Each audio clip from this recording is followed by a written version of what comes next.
Aniya na mga dagkong balita karong adlaw sa One Mindanao.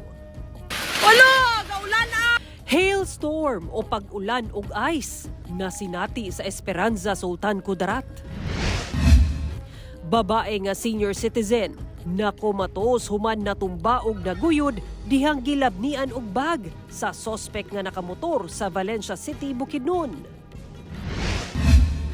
Upat ka sakop sa banay sa Barangay Mintal, Davao City.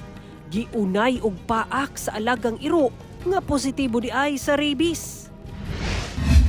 Dalagita nga napalgam patay sa tangkungan sa Cagayan de Oro City, giila na sa inahan. 62 anyos nga lalaking sospek padayong gipangita.